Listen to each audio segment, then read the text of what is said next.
to really Time listen out. closely. Oh no, wait, hold Yeah. on. Let's start the show, and then I have things to say. Go Welcome ahead. to Movie the Podcast. Gogs. I'm back. I'm back, dear listeners. Welcome to Movie Podcast. That's right, Movie the Podcast. This week we're here about two brothers banging it out in the ring, watching Warrior. Yeah. Or maybe one of the greatest fight sports movies of all time. Like, I was trying to think about this. Like, there's not that many MMA movies that, like, right? Like, there was that, what was that movie? You got I think, Bloodsport. Sean's not here anymore, but I think David Mamet wrote a movie called, like, it was called, like, Red something. Sean, are you still here? He's back now. What was that? Wasn't there, like, an MMA movie that David Mamet wrote? It was called, like, Red something. Do you know what I'm talking about? Oh, he's muted. He might not be able to hear me, but there's not a lot of MMA films in general, I feel like. Not that I can think of off the top of my head. And yeah, like Red Belt is what it's called. Red Belt. Was it David Mamet? Am I It right is. about that? David Mamet Yeah. wrote it. Yeah, But I I mean, remember like, that and being directed it. pretty good. David Chiwetel that also, Ejiofor and Tim Allen. yeah, I remember that movie being pretty good. Also, that movie has a clip that I've seen posted like it was a real fight, like 1,000 times, where this guy is doing that like Eddie Gordo fighting style, like capoeira or however you call it, Capoeira. and like capoeira and capoeira is that alcohol, that drink that we like, that Brazilian drink, isn't it? Those are I think that's also caipirinhas. just the Caipirinha, time of experimentation. Damn. But this guy's like doing that like breakdance fighting, and then some guy just like flat knocks him out, but it's shot from like a top angle, so it looks like a real video, but it's just from that movie. It's just like an outtake from that movie. But anyway, yeah, we watched Warrior, directed by the same guy that directed the Accountant movies, believe it or not. Show it's connection to the show. But He's yeah, got a very weird, like, his directorial history is strange. he must be buddies with Ben Affleck because he's directed a couple of Ben Affleck movies. He's directed that Ben Affleck, I think Alec watched it, that Ben Affleck Netflix like basketball movie he was in a few years ago.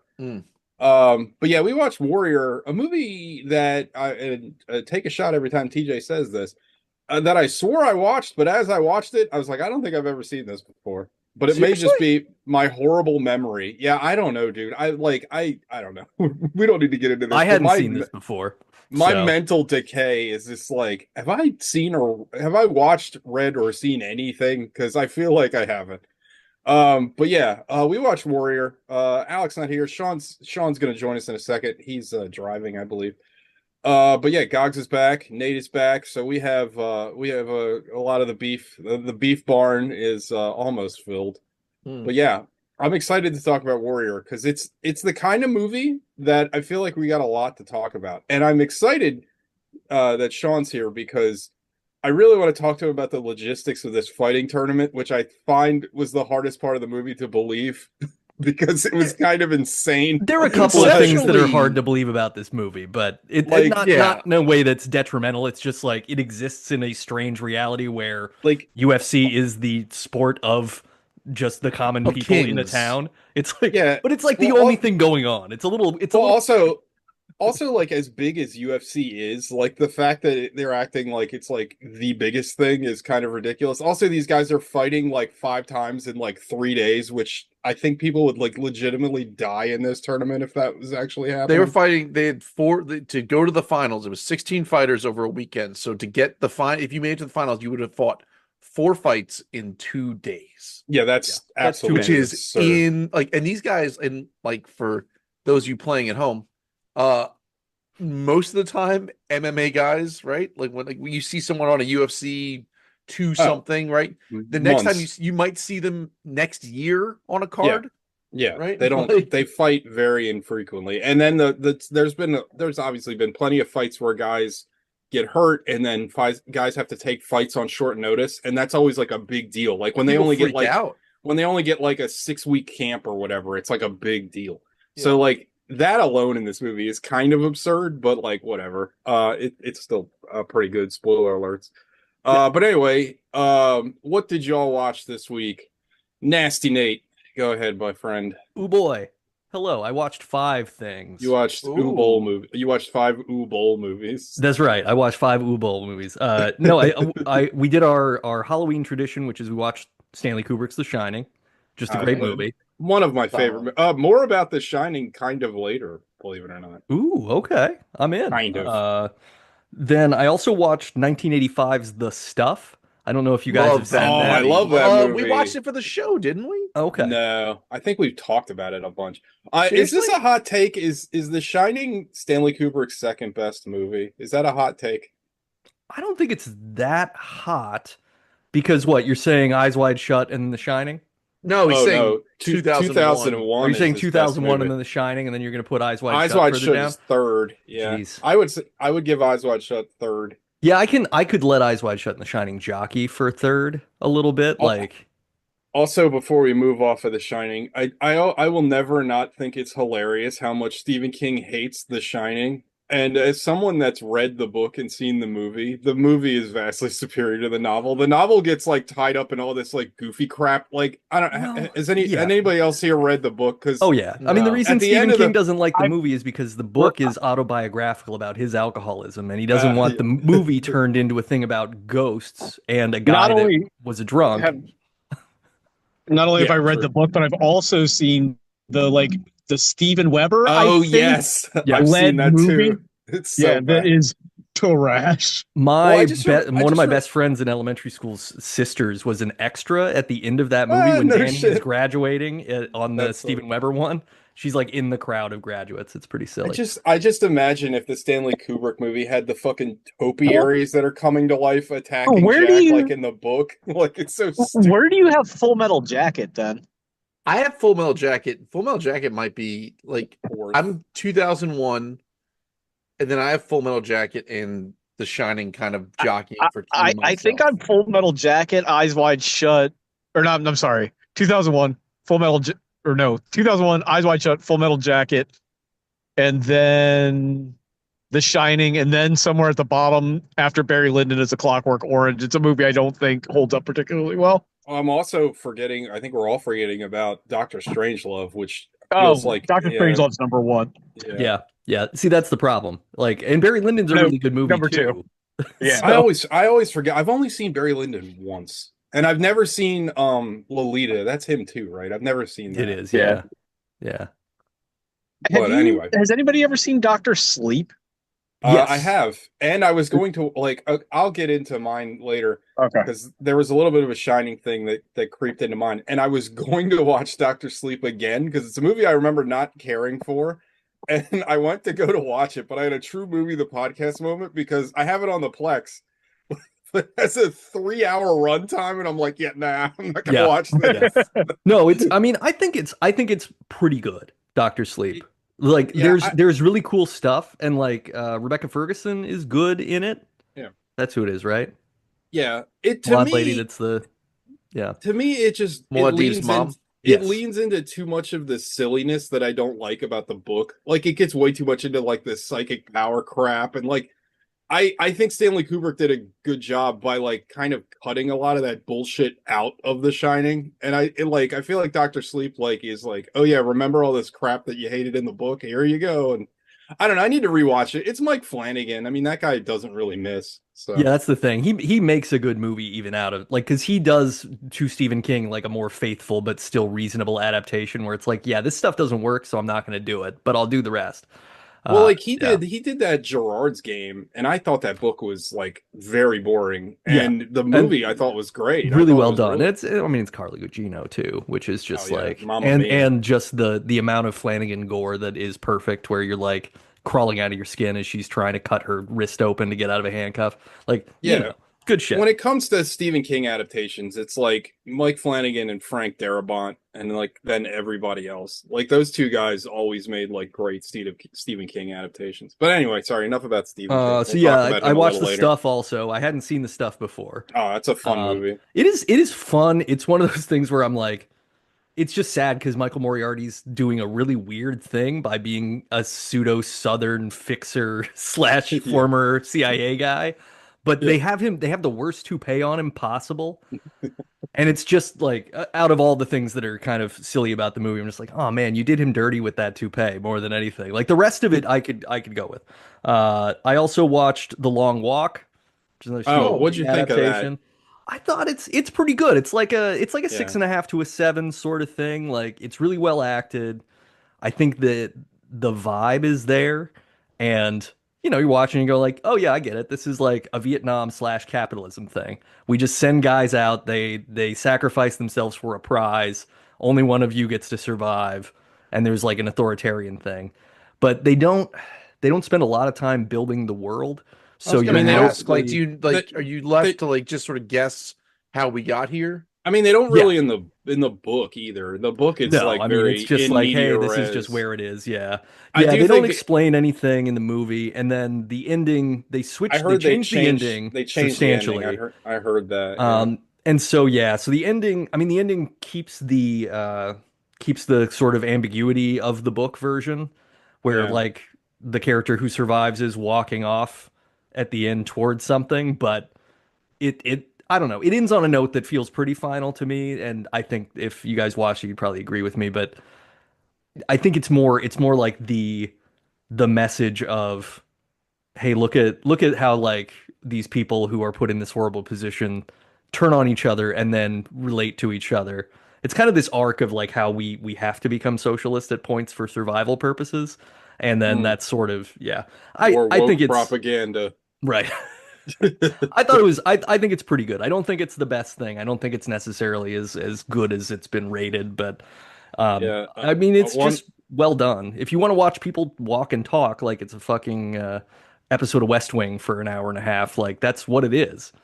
People one of get our shot at. one of our six listeners, Anthony, watched it and he really hated it. And I have now him hating it so much kind of soured me on watching it because I usually agree with him, but it might be one of the rare times where I disagree with him. Because I love, it's been well told on the show, but I do love like the what I would affectionately refer to as the like battle royale style story. Like, and that's kind of a battle royale kind of concept. It's And this is more of like a limping royale. Like yeah, not a lot of stuff happens. It's just like people get tapped out basically, and Well, that that's was it, right? that was the thing I was worried about with the film adaptation because like in the book it's like mostly like in their heads, you know what I Yeah. mean? Like there's not a lot, there really isn't a lot going on. Also, the casting of Mark Hamill as the general is kind of hilarious because in the book he's described as this kind of fucking square-jawed like Duke Nukem-esque kind of guy, and it's Mark Hamill. And Well, and he's doing the closest version of that voice that Mark Hamill can do, but it is odd Right. to make him this Yeah. imposing figure. The thing about it is that you have to really be into the Stephen King style of dialogue where people are talking from a bygone weird 50s era where everybody's like it's clearly supposed to be contemporary, but they're speaking in weird slang. And they, Yeah. they include some details where it's like one of the kids has a wife, and it sort of feels even weirder that they would have a wife if this is Yeah. supposed to be a time when like people just don't get married at 18 anymore, let alone assume that these kids are. But you put that stuff aside, it's got good philosophy and good like I don't know, it's just boys having friendship where they're gonna die. So it's just a war Yeah. movie. It's just a different kind. I watched Creepshow 2, which is fine. Oh, I yeah. mean, it's not a good movie, but that raft segment is The like raft, one that's of the the things best. that's That's burned the in my best brain. creep part. show. Yeah. Nate, you probably won't get this, but I know the other two boys will. That movie Oh, specifically, it's Creepshow 2, was on Channel 54 every goddamn Saturday for about 6 years. 1000%. Horror Yeah. movie theater, man. I saw that Yeah. movie so many times. Yeah, I mean it's one of those that I saw it somehow in syndication when I was younger too, because like the raft segment is the thing that like that whole thing is burned into my It brain. sticks with you. The raft Did, one Romero, sticks with you. did Romero make that one? I know he made the first one. Did he make the I second think he's one? like a producer Exec- on it, but I oh, don't right, think he's yeah. directly involved. What are the? Is that's the? Oh, let's It see if was I remember. John It's the wait, Romero hold that on. made the second one. It's the. It's the raft. It's the Cigar Star Star Indian? Indian, Yep, that's Yeah. the one. and it's Yeah. the one where is it the one with dude from Cheers getting like buried up to his neck in the sand? No, that's the last segment is the hitchhiker, so it's just like a rich lady driving home and she hits Oh, she hits a him. Yeah, hitchhiker, yeah. and then the hitchhiker just keeps saying thanks for the ride, lady, and being a zombie. What's the It's- one with Stephen King where he finds the meteor? Is that the original one? That's in the original one, That's yeah. the first one, yeah. Yeah, that's Okay. like the and maybe the Ted Danson one is in the original one as well. And I then think like the so, one yeah. is the other What one where about they Cat's Eye, though? well, yeah, Cat's Eye, right? Where they're trying to like get off of smoking and people get their fingers chopped off. Is that correct? Am I thinking of Yeah. Yeah, that like imp on the record player that gets killed by the cat. Yeah. Yeah. Movies were wild back in the day. Yeah, well, in this, like, in Creepshow 2 has the weird, like, animated, like, Hanna-Barbera style animated bumpers between everything where the kid's Mhm. buying Venus flytrap seeds and then eat his giant To Venus eat the- flytrap eat the his bullies. at the end. Yeah, love we're that just shit. like, I don't know what's going Isn't it supposed to be like an homage, I guess, to like those EC comics? Isn't that what it's meant to Yeah, Yeah, look it's like? supposed to be like Yeah. the pulp comics of Yeah, back then, right? yeah, and I think that's the thing is the first one did, and this looks way more like Care Bears or Hanna-Barbera animation, where it just doesn't feel comic-y at all. It just sort of feels like, or like that Ray Bradbury, the Pumpkin Tree or whatever, Oh yeah. that movie. But yeah, it's fine. I mean, The Raft is worth the squeeze. And then the last thing I watched was, and I never watched this before, but I decided, what the hell? I watched 2014's Teenage Mutant Ninja Turtles with Megan The- Fox. The Wild. Michael Bay one. Wow. Yeah, I've never seen it. It's either. horrible. It's just like they make the Turtles and Splinter the most ugliest realistic sort of thing that it's disgusting to like- look at them aren't the they whole like time. Aliens too, or something stupid. Like, didn't they change the origin? No, it's so Megan Fox is April O'Neil, and when she's a kid, she has 4 turtles that are named after the Renaissance painters that are loaned to the scientists to be I already tested hate on. it. I already hate it. And she tells them apart because they each have little stickers of different colors on their shells, of course. But the thing that's obnoxious is Splinter's just a rat. Splinter evolves from the mutagen into a walking, talking rat, and then they find books on how to ninjutsu that were flushed into the sewer, and he learns how to do ninjutsu himself in a week, and then teaches the turtles to do it too. Well, Maybe he you- got those Ashita Kim Yeah. erotic ninja books. That's a very niche That's joke. a joke. That's a joke for me and Sean alone. But it's Nate- just bad. You know, I know this is a weird hill to die on, but like, who gives their kid 4 turtles as pets? Like, I feel like Yeah. 1 turtle seems okay. One 2, turtle's like, too absolute much. max. Have you ever owned a turtle?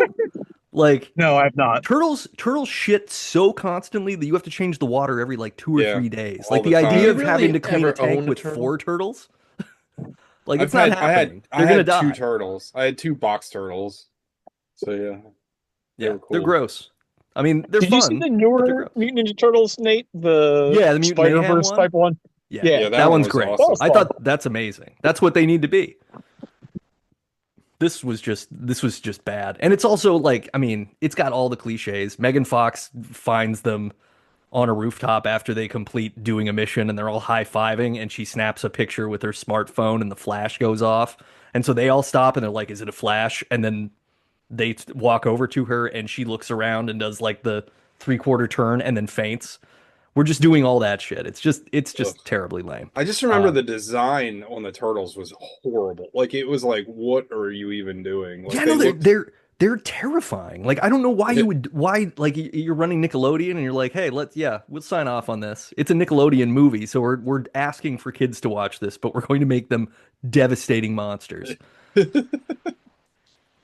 But that's all I watched. I don't know why it reminded me of like the Nick Mullen joke where he's talking about the Ninja Turtle and he's like, I never understood why they wore the masks. Like, like, did you see the Ninja Turtle? Like, no, but I saw that 7-foot tall, like, walking turtle around in the trench coat. I didn't catch which one it was, but he wasn't wearing the mask. Right. I mean, the masks were purely for our benefit. Like that's the like. Well, the masks were all red in the original thing, right? Like they Yeah, they were all didn't have red. different colored masks, so that Also, was just April in the comics was like a Puerto Rican, which, like, it's funny because all the fucking internet chuds now, I guess in the current Ninja Turtles cartoon, they made April O'Neil black and they're like, it's not like it used to be. And it's like, well, I mean, neither was the original. Like the 90s cartoon wasn't like the comic either. So, like, maybe calm down a little yeah. bit. Also, just like change what you jerk off to for a minute and see how you Also, like it. like, Stop worrying about it so much. Imagine being like 45 years old and you're like upset over a cartoon for 8-year-olds. Like, calm down. Like, who gives a shit? I don't have to imagine. I do that. Uh, Speaking of which, does anyone else remember when they took away Michelangelo's nunchucks on the original series and Oh, gave yeah. him a fucking And all he grappling could hook? use was the grappling hook. Yeah. Well, that Why because they was did that that? thing where they I thought you basically meant in made the them. movie where they switched out the nunchucks for a fucking sauce. They wouldn't give him weapons in the second Yeah. movie. You remember that? Yeah, because Oh, they That's said right. that they said the first movie. Forget, I was watching something about it. They said the first movie was like too violent, so that's why the second and third movies are like really silly, and there's like no real like action or anything.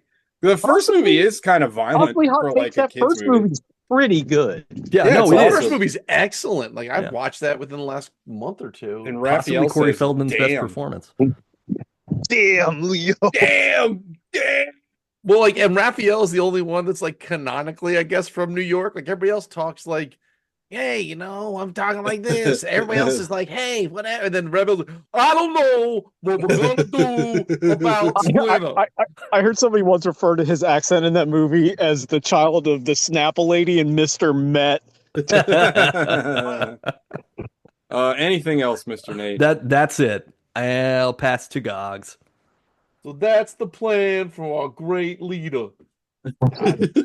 That's pretty good. Sit here on our butts. That movie's also like very horny. Like it's so like wet it's and yeah. southern and super oppressive. horny. It's like a Tennessee Williams play for part of it. But it's like the good horny, whereas yeah, this Michael Bay one, like they want to fuck April O'Neil, and they're just like being grossly flirty, like teenage boys, but they're Yeah. also 11-foot tall turtle men.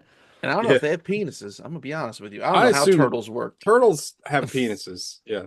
Okay, well, I'll never know. Google a turtle. Google turtles having sex. It's really funny because they go. Urtle penis. It's hilarious. Who sang that song? Somebody of like note. Vanilla Was it Ice. Technotronic? No, Turtle Power was by Turtle Power. Partners in Crime. Oh wow. Who the hell is that? Yeah, I don't know if they actually did anything else now that I say that out loud. Yeah, the way you framed it, I thought I was supposed to know who that was. No, I thought that they had, and they had not. I thought it was, yeah. I thought it was Public Enemy, but that's He Got Game. So I Jesus watched. Christ. He got pizza. I watched two things. Two things. Both of them very on the nose. I watched Halloween. I showed one of our buddies who had never seen Halloween before Halloween. Absolute classic. Yeah, banger. Love it. No Notes, great movie. I'm still blown away by how much money it made on how little budget. If anybody knows, TJ will probably know, Gogs might know. Is it the Halloween TV cut where you find out that he's her brother? Like it's in some Yeah. like. Okay. Well, I think like in the movies they retconned it in the second one, but In yeah, the I think second one, yeah. I think you're right. There is I a think. there is a TV cut where they put it in there, but But not, how it's not does in, that? How does that? I still never have understood the lineage. Like, how did like Mike Myers' dad like have an affair with Laurie Strode's mom, or Who like knows? was she adopted? Like, I never understood. The Like, fun part is that Carpenter hates that and wishes it Oh. wasn't in the movie. So apparently Okay. he got because he never wanted to make two, famously. And yeah, like he kind of like made it just to make it, but like he kind of is like very hands off on it. He does not like the Laurie Strode being Michael Myers' sister. And then, you know, famously he made Halloween 3 because he just wanted to he didn't want to go back to do the character at all. Yeah, he wanted to Right. become an anthology series that would be just a weird Halloween story every movie. Which is a good idea. I still Yeah, think like great idea. I we all love Halloween 3 here, but anyway. Go ahead, guys. Speaking of which, the movie I watched was Halloween 3. Hell yeah. hell yeah. That's a great movie. I watch that movie every year around this time. I cannot get enough of it. I think every time I watch that movie, something else just like the Tom zaniness of that Atkins. film. Tom Atkins where he sucks up a whole titty like a snake. Like, I still can't get over I can't get over how horny that movie is. Everybody fact wants that to fuck him. over- That's the whole movie. The fact that the girl like Brings she's staying in a lingerie, hotel, she's like, got what- lingerie. That's With, all she brings. That's all she brings. Dad's killer. Also, I'm fucking this old man. Like, she literally is going on the hunt to figure out what the last thing her deceased father was up to. Packs. They they lampshade it in the movie. They're like, "Oh, you guys pack light." Yeah, but she brought lingerie to bang this gross old man. And like, what are we doing? And the end where he's just screaming about the TV and like it is I love that movie. The kills in that movie are so gross. Like like people getting zapped in the mouth and just getting their heads exploded into bugs. Yeah, Like heads melting into maggots. Like it's awesome. everyone turns into a robot. It is I I saw something online where they were like, if you could have a I'll pose this question to the group too, because we don't have to harp about Halloween 3 too much. But if you could pick a singular prop from any horror movie to own, what would it be? And mine would be the skull mask from Halloween 3. Mine would be Freddy's glove. Like a Really?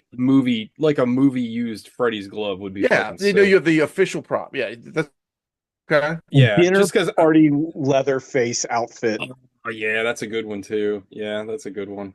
I want the hand from Talk to Me. Oh, that's a You good can one. get that in the collector's edition. We don't Yeah, even I think I we don't can, even yeah. play with this. But yeah, Yeah. but yeah, that's what Halloween 3. Oh yeah.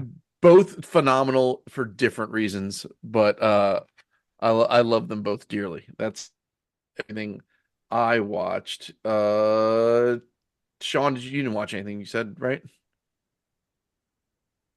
Sean? TJ then. I watched one movie and I want to talk briefly about a TV thing. I watched the new Yogurt Lanthimos movie, Begonia, which I thought was Begonia, but it's just Begonia. Mhm. I fucking loved it. I think it's my favorite movie this year.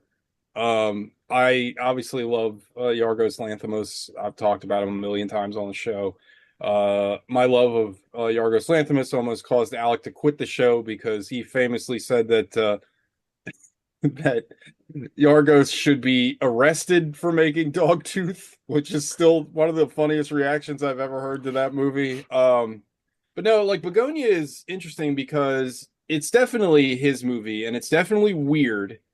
But he didn't write it, and it's a remake, believe it or not. It's a remake of a 2000s Korean movie called Save the Green Planet, a movie I've seen a million years ago.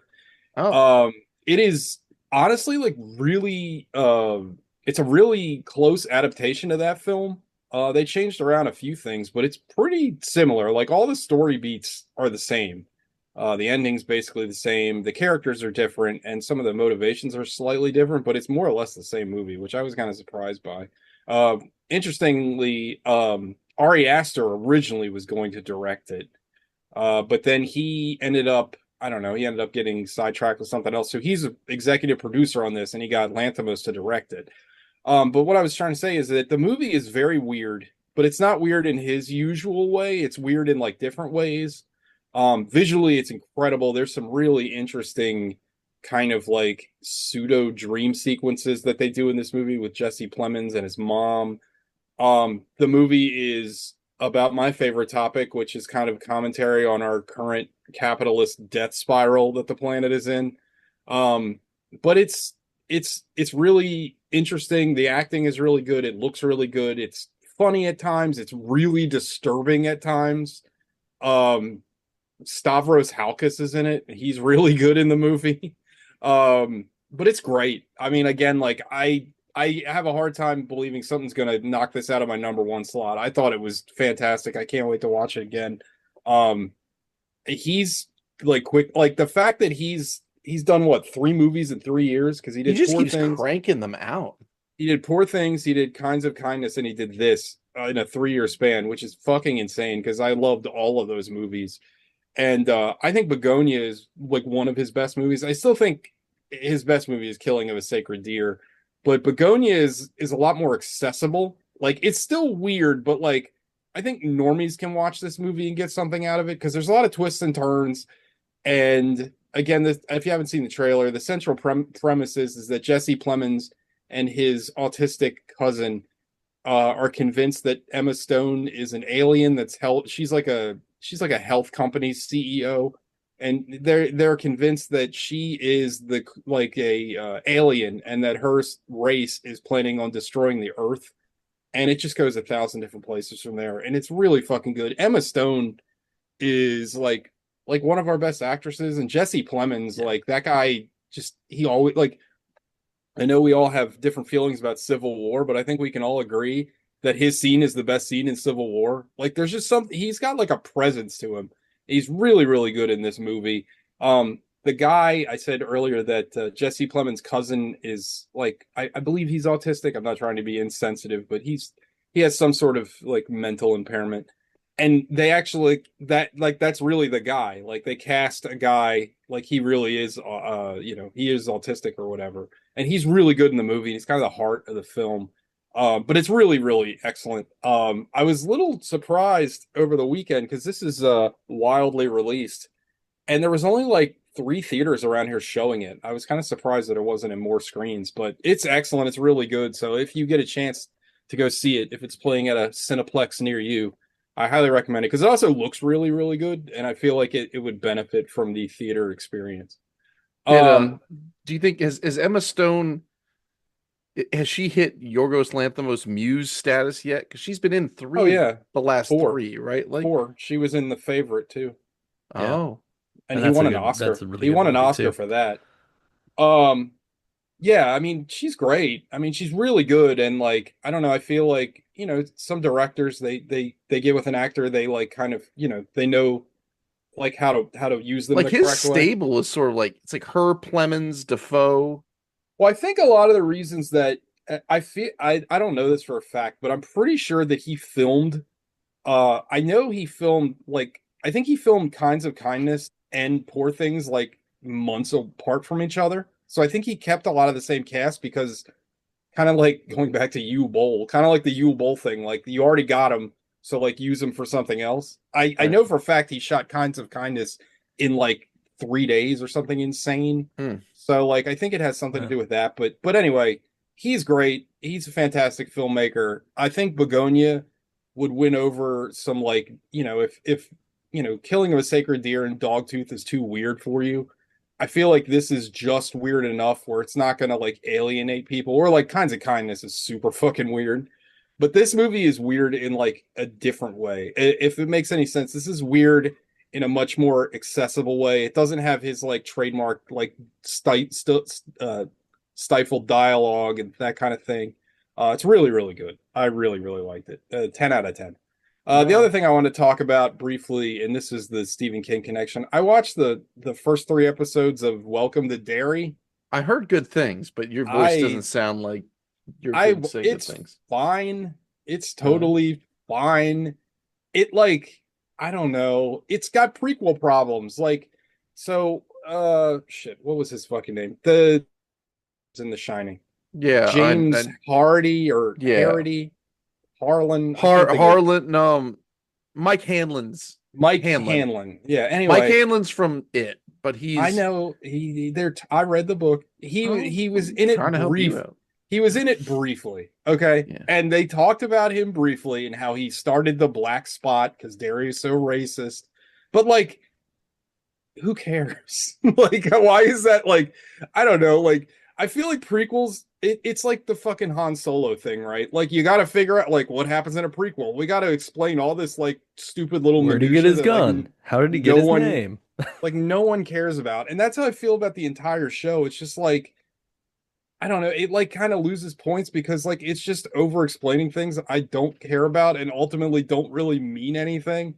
Honestly, when Nate made that little aside when they did that, like, what's your last name? Who are your people? Oh God, they should have nuked Hollywood. That should have been a wrap on fucking movies forever because that's just the absolute worst. Dude, it's so bad. And the thing with like Welcome to Derry is like it's mostly like kid actors, obviously, and they're good and all. And I don't want to spoil the first episode, but first episode, the pilot episode, it's kind of like a 1 hour cold open because I'm not going to tell you what happens in it if you guys want to watch it. But basically, like they change a lot from episode 1 to 2, and to me, like while it's shocking, I don't really think it works. Like, I feel like, yeah, it's shocking. Like, I didn't see that coming. But at the same time, I felt like I wasted an hour of my life for something you could have told me in 10 minutes. You know what I mean? Like in a normal movie, that first episode would have been like the first 5 minutes of a movie, and then the movie starts. But in this, you have a fucking hour, and it's like, okay. Um, the show looks kind of cheap. Like there's like scenes in this movie, I keep calling it a movie. There's scenes in the show that like are obviously like green screened and like CGI'd, and it just looks weird because it's Derry and it's supposed to be this like podunk nowhere, middle of nowhere town in the 50s, but it looks like way too clean and pretty, and you're like, wait a minute, that's a computer, and it just takes me out of it. It seems wholly unnecessary. It's like The Room, you know what I mean? Like we got to CGI this rooftop. I don't know. The show is fine. I don't see myself going back and finishing it. Like I just don't care. And like, I mean, this might be a hot take, but like, it's kind of overrated. Like, I'm kind of just tired of it. Like, I mean, the book is good to a point. The original Tim Curry miniseries was pretty good. Like the first new movie they did with the kids, It Part One, I thought was okay, and then the second part was horrible. I'm just kind of tired of this story. I know it's like creepy clown, blah blah blah blah blah. I just don't give a shit anymore. I don't know. I think I'm just kind of like I have like it fatigue. And I think the show would have been better if it was just like a wholly new story and not, well, this is what happened, 30 years before it. It's like I don't care. I don't give a shit what happened 30 years before it. It doesn't, you know what I mean? It doesn't mean anything to me. Well, the coolest And part about it and the whole Pennywise thing is the idea that like Stephen King invented his own cosmic horror sort of well, yeah, I mean Pennywise family is tree, basically, and like then yeah, give me he's that. Like right. let's explore more Yeah. fucked up weird Show me, cosmic show me the monsters. fucking space turtle that we all live on or Yeah, whatever. yeah, yeah. Like That do yeah. something interesting instead of just like showing us the same thing we've already done in a I don't different know. Yeah. iteration. I'm gonna check it out. I've always liked, I don't know, the whole dairy universe I always find interesting. So I I'm mean, like, your mileage might vary. I don't know. I watched 3 hours of it, and at the end of it, I was like, yeah, I'm good. Like how I many just, it's supposed to be it's, 6 episodes? What's it well, it's gonna only be? 3 are out right. Well, maybe one came out yesterday, but when I watched it on Saturday, it was just 3 episodes out, and I watched all three. And again, like it's one of those things where nothing's like wrong with it. It's well made.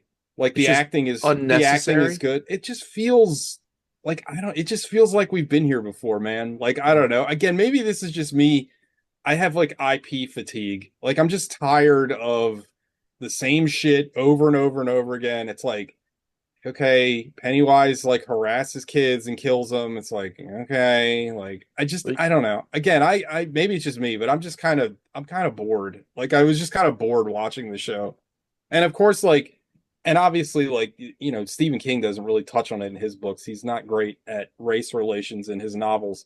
But no. it's in the 50s and there's a black family, and of course, like Derry is racist. It is touched on in the books a little bit, but obviously that's like a major story beat, and like yeah, that's something to go off of. Again, that's like a new wrinkle in the story, but like I feel like it's been handled in other shows much better than this, because this just feels like stitched on, because like you follow this group of kids and then you follow this like Air Force major. He's the black guy, and like he's like the I don't know, it just seems, I know like a lot of shows like bounce between characters, but like sometimes it feels really jarring. It feels like you're watching two separate shows at once, and it just I don't know, it has like to me it has like weird pacing problems. I don't know, I just didn't care for it.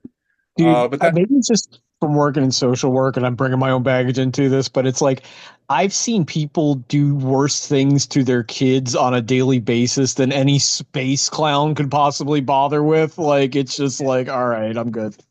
yeah, also like Pennywise's power set is nebulous at best. Like I don't really understand like the rules with Pennywise. Like sometimes he's like corporeal and can like kill people, and then other times he's kind of like a like in he's kind of like a Freddy Krueger where he can only hurt them like kind of when they're asleep. I don't. It's very confusing.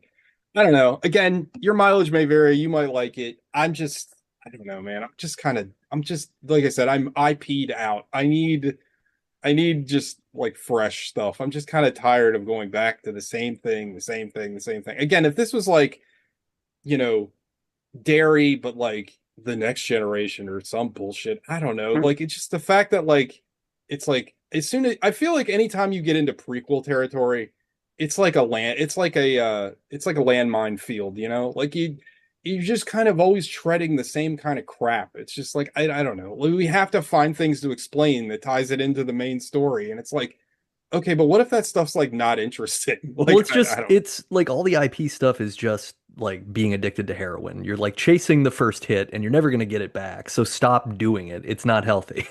Yeah, I don't know. Again, I could be wrong. I might be overly cynical of it. But I don't know. I didn't care for it. I did watch all the episodes. I'm up on the Chair Company, which continues to be probably my favorite show right now. That show was incredible. But that's all I watched. Sean, did you watch anything, buddy? I did not. Mm. All right. Well, then that means we get to talk about Warrior. Real quick, Sean, because you and I are MMA fans. Yeah. Did Pride or anybody like that ever do like a weekend tournament where you'd have to fight 5 times in 2 days? Because that seems like insane. Yeah. Yes. The original UFC all took place over the course of a night. Oh, So really? those Grand Prix, yeah. Pride, they've done similar stuff to that, but like the finals would always be like a little bit further out. All I know is when I watched this movie, I was like, besides the amount of people that are actually dead in this, Yeah. is that like Dana White would not allow this to happen. The UFC would never allow them to have a $5 million winner take all one night tournament. Like it is insane. Yeah. Yeah. Like, It who was seems that one guy that like the big redneck guy who's like Roy Nelson? Roy Is that- Nelson? no, I'm other redneck guy. The guy that went like just toe to toe with that Japanese fella just eating shots. Like that Oh, was in you're like You're a talking talking about about Dan fucking- Fry? Yeah. Don Fry. Don Yeah. Fry. Yeah. That was in like the heyday of like it was like almost like a Kumite like one night That, only. yeah, that was fight till Pride. you're done. That was Pride. Pride was Oh, that was fucking Pride? insane. Okay. Yeah. Yeah. That was just a regular. So the story with that Pride fight is that the whole card was like super boring and everything went to decision. So Fry got out there with Takayama. It's like, we're just going to go ahead and do this. And then they proceeded to just beat the brakes off of each other. It's maybe the greatest spectacle in the history of combat sports. Yeah, they're literally just punching each other in the face for like 10 minutes straight. It's just you like see that you see you that see set the to the CTE. solo. You see the CTE just falling out of their heads. Like it's Yeah. ridiculous. They set it to the solo from Freebird. And it's just like clang, clang, clang, Yeah. clang, clang. It's great. Yeah. Yeah. The Don Fry Taka- was a motherfucker. yeah, Don Still Fry. is. He's a real piece Yeah. of shit. Yeah, But he's his politics. he's an unapologetic piece of shit. So at least you know where he Yeah, stands. his politics didn't agree with me, but that mustache sure did. Hell yeah. Dan Severn too. Great mustache. Yeah. This movie, before we get into the plot, like I was thinking about it, I can't recall a movie that, especially like a tournament style movie, where I had two rooting interests and like I couldn't pick like emotionally one or the other. Like I think that's Well, a very rare thing to pull off. I think this movie is Yeah. brilliant because you're almost set up to think that Tom Hardy's the antagonist, but he's not. Like he's actually the most sympathetic part of the whole film, but like he's he's just so broken and like, I definitely agree with you, Gogs, because like in the beginning of the movie, I don't know, he seems kind of like, I don't know, broken and kind of shady the way like he approaches his dad, but then you quickly realize like, oh, like Nick Nolte is like a huge piece of shit, and like I has said just- was. yeah. Like anyway, let's get into it. Yeah. We got a lot to talk Yeah. about. Yeah. Gogs, would you care to Yeah, do no, the synopsis? gladly. The movie opens. As movies do. And we're in DeBerg, and Yins is gonna visit his dad or whatever. So you got fucking Tom Hardy and his traps have just come back from the Middle Oh, East. he His is straps jacked. out of control. I don't even know how that's possible. I don't even know how you work them that like he must have been like shrugging refrigerators because like there's no way. He must have been like shrugging like what I can deadlift max. Yeah. Like it is impossible how that looks. The man is ultra. He looks like he's got a fucking Mike Allstott neck roll on at all times. So anyway, he's back in Berg, visiting his dad, Nick Nolte, Paddy Conlon. He just shows up at dude's house, sitting on his stoop. Now, I know Nate earlier said that he couldn't understand Tom Hardy. I can't understand Nick Nolte at all. He like it's just like very hard to understand. I had to put the subtitles on. I told you, goddamn it, I'm off the 1,000 days clean. God damn it. So I want to get something right. Like we need to address this right off the bat before we get into this thing. Nick Nolte was nominated for an Oscar for this role, and I think it's kind of a crime that he didn't win it because he was good in this. phenomenal Everybody's good in this. Everybody is everybody's excellent in this movie. Yeah. But like he got nominated for an Academy Award Best Supporting Actor for this.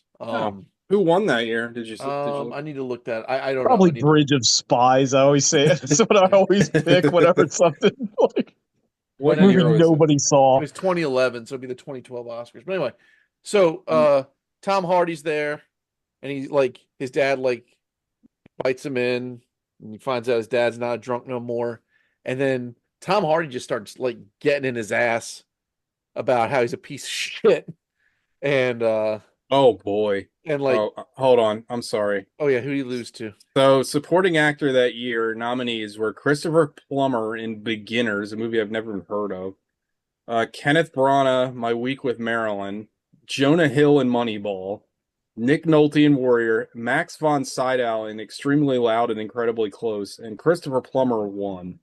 So I mean, Christopher I Plummer's a think great it was actor, a lifetime but achievement win. Yeah, for I was him, gonna though, say, because I like, don't know that he Christopher won Plummer- anything before that. Christopher Well, Plummer is didn't- great, but Yeah, he didn't. He should have got it for Count Dooku in Attack of the Clones. that's Christopher, It's Christopher Lee. Yeah. Yeah.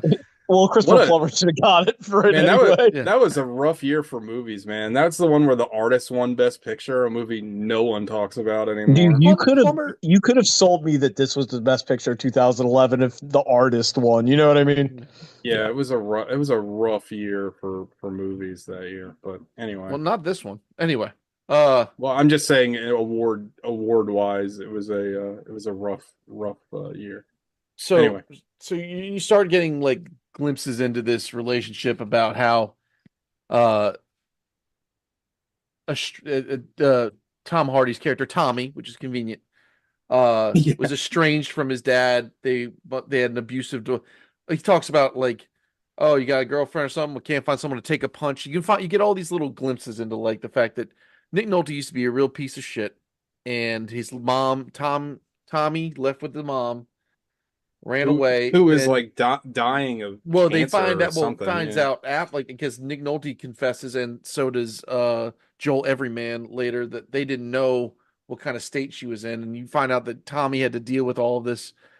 He had to basically take care of his dying mom on his own as the younger brother of two, after leaving a house with an abusive, drunk father and a brother with whom he holds some great deal of resentment. More of that later. So then, just to try and get things going, Tommy goes to a gym to start working out. He pays the buys the ticket, takes the ride, comes in there, and it's a classic Spider Rico. It's like the same scene basically happens in one of the Creed movies. No, and the guy that he beats the shit out of, he's an MMA guy, isn't he? He looked really familiar. I can't remember, but God, are you thinking of the Stuntman Wheeler issue? Yeah, I'm thinking of the Stuntman Creed Wheeler 1? scenario. Yeah. That's it. Yeah, but at this time they flip it around. You see, so this guy with a terrible mohawk, like kicks the Christ out of somebody, and they're like, "Oh man, we need to send in another. Get me another. Go get so and so. I'll pay him $200, and you just need bodies in here for the meat grinder." And then fucking Tom Hardy's like, "Yo, I'll spar with them." And then the other guy, they talk shit, and then he gets in there and then just dismantles this man. Like he Yeah, did. that was not congruent to sparring in Yeah, a I gym. was gonna say that is not sparring. He beat the living shit out of Yeah, him. he It was goes amazing. rage blind and just like Yeah. punches through him until he's gone. So Also, Tommy's if a you've got the number buzzsaw. one ranked middleweight in the world, put some headgear on him Yeah. in the gym. Yeah. For Well, they real. thought he was going to be a tomato can, and whoopsie daisy. So he As gets soon as just that guy took his jacket off, you should have been like, "This is going to be a problem. Yeah. I need to rethink this." there's so much beef around this man's neck, and he's got this look in his eye. So he just kicks the Christ out of this guy, and then I guess he goes and sleeps under a bridge or something. I don't know. He just leaves, right? So now the fight promoter, who was trying to, manage Mad Dog Steve or whatever, he shows up at Mad fucking Dog Steve. Mad Dog Steve is crazy. he shows up at Nolte's house. He's like, "Hey, I'm looking for Tommy Reardon." He's like, "I don't know. I'm not about that. He doesn't live here." It's like, "Well, that's the name he put on the thing." It's like, "Okie dokie." And so then he's like, "Well, if you see him, let him know." Meanwhile, thanks to the YouTubes, this epic ass whooping has gone viral. They're calling it like the Pittsburgh beatdown or some such. And now the trajectory of Tommy is moving in that direction. Smash cut to Philadelphia, Pennsylvania, the other side of the same state. Who knew? Two Good cities, one Pennsylvania. state. Yeah, I Didn't know thought that was I possible. thought Philadelphia was Pennsylvania. If you're not in Philly, are you in Pittsburgh? So you get over there and you got Joel Edgerman is sitting there teaching kids the fun way. He's like Mr. Wizard. He's like- got like a hunky Conan O'Brien energy going on when he's He teacher does. mode. Doesn't Yeah. he seem In a- like in if a you put movie- Conan O'Brien in a handsomeness machine, he would Yeah. come out as Joel Yeah. Edgerton? Yeah. In a movie of like really great performances, I feel like he would get like short shrift as how good he is in this fucking movie. Also, I Yeah. texted TJ because like this, you could tell this is like an early digital shooting.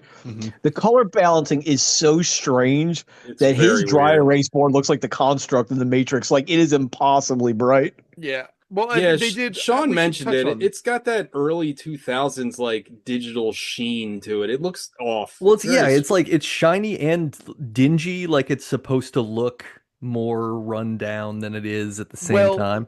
Right. If They they did like shot a this- traffic thing, right? Like everything with Tommy Yeah. is through the grit, grime, poverty filter, and everything for Brendan, his brother, is in like the bright, happy mode, Yeah. right? Yeah. Like Yeah. so. If they would have shot this on 35 and like or even like short ends or something to make it look kind of, but this would be like a Stone Cold classic. Love Yeah. barbecue Yeah. short ends. So now we get so you got Brennan's over here fucking teaching kids physics and like finger banging his wife and like having birthday parties and things are good for him. not at the same time, just to be Not at clear. the same time, but he's teaching high school kids and they love him because he lets them hit things with baseball bats.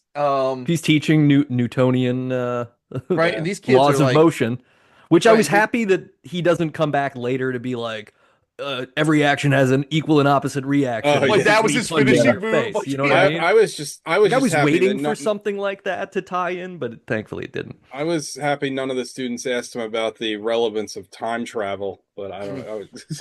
I could get fired for talking to you about this, so you need to leave right now.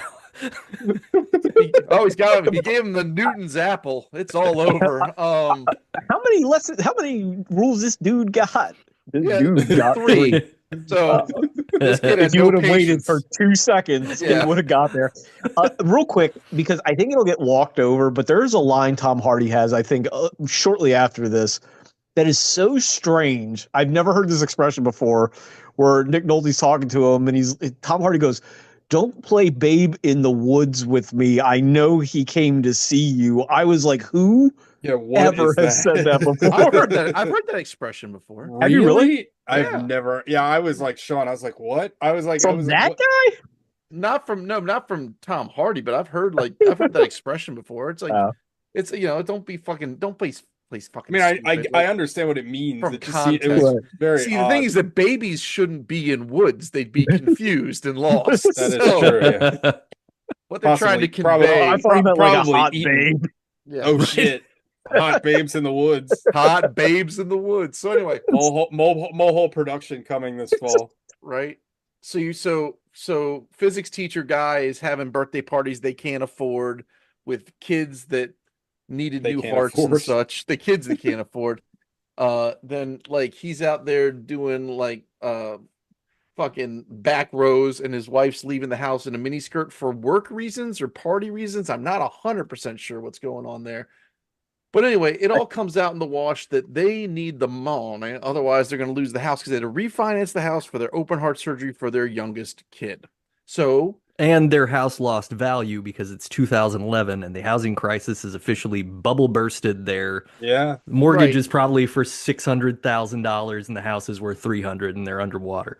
right, but they said but the assessment, I guess the assessment meant they couldn't refi yet again, but like it didn't mean, well, it doesn't matter. We're not getting to the logistics of fucking house He's financing. also Anyway. behind on the payments Yeah. in some manner or Yeah. another. Right. So then dude's like, all right, well, I'm gonna go to my other job. They're having an open mic night at whatever, and where he's a bouncer. He's like, he just be bouncing. He's a fucking, he's fucking Dalton from goddamn Roadhouse. Except he's not. He's Dalton from the new Roadhouse because he's an MMA fighter. Yeah. Jake I wanna go- Gyllenhaal I- Dalton. I Yeah. want to go to these. I want to go to these bars that just have like He fucking goes and he fights a bare knuckle dude. fights. Like I- It's what? in assure the you- parking lot of a titty club in I assure you, you do not want to go to this bar because this clientele. When I saw those tap out shirts again, I was like, "Oh, I remember those days." Dude, do you remember what was the Randy? Didn't Randy Couture, was they Affliction or Extreme Couture. Extreme Couture? Hell yeah! But when dude. your last Which is name means funny. fashion, like Yeah, couture is like such a like fruity word. Like, Extreme Couture. so like we're out in Bucks County and he is just fighting like a guy who is not Chuck Liddell in the parking lot of He was fighting for a strip club. sandwich. Yeah. Yeah, Yeah, he wants to get He's a the hungry Ultra fighter. King wash. Yeah. but everybody hates Brendan for some reason.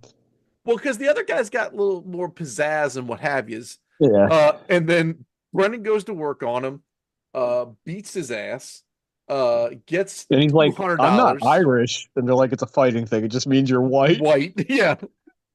So then he goes home and he confesses to his wife. He's like, "Hey, lady, I haven't been just bouncing. I've been fighting." And she's like, and then he comes out. They do a really good job of this movie about like dripping stuff in, right? Like he used to be a fighter. Like this used to be what he do, and he hung it up to teach high school kids physics because that's a peaceful life. And his wife is great, and she conveys a lot of beautiful emotion about He's giving really a good in this. She's tremendous in this. Yeah, I Everyone's don't. good She in this didn't get to movie. be in any other movies either because she was just on House and then Once Upon a Time, right? I don't know. She's awesome in this movie. It was like, get me a Maria Bello type, and Yeah. they got this lady. Her name is Jennifer Morrison, and she's excellent in this film. So he's like, she's giving him like I don't, you're not like, we'll figure some way to work it out. Like, I love you. I don't want to see you dead. Blah blah blah. So now the wheels have been set. So here we go. Once an object's in motion, it stays in motion. And now the objects are in motion, and those objects are the high school kids have found out that their physics teacher is out lumping up dudes in fucking titty bar parking lots, and then the YouTubes has found the other brother, right? So the guy's like, listen, I can get you so back to Pittsburgh, brother, back to Tommy. They're like, look, man, we can get you. There's these two absolute knobs are putting on a super fight weekend called Sparta, and these guys just look like the douchiest douchebags that have ever douched. I was like, did we do a pass on the script? Because they mentioned this guy runs hedge funds like 7 times. No, like, I'm not negative talking one. about that. I'm not talking about the hedge fund guy. I'm talking about sorry. the two tap out bros. Their Oh names yeah, are like Mask Crank and whatever. Cypher Yeah. or some shit. They have fucking Matrix names. Craig and And- Cypher. Like they're like it's these two Matrix. It's like Dipstick and Weasel, and they've teamed up with JL Moneybags, who is the director of the film, might I add. And Oh, that's I Hey. didn't know that. All right. so he puts up this $5 million for this weekend tournament, 16 fighters, 2 days of fighting, 4 fights to get to the finals, fucking March Madness, but in June Winner and take in all. AC, and people get punched. So they're Yeah. like, cool. The guy that Tommy fucking dismantled, he was supposed to go. They want to put Tommy in because the viral video is blowing up, right? Brendan, his kid, like the fucking major from Hot Shots, who's the principal, the dad from Transformers, finds out he's fighting.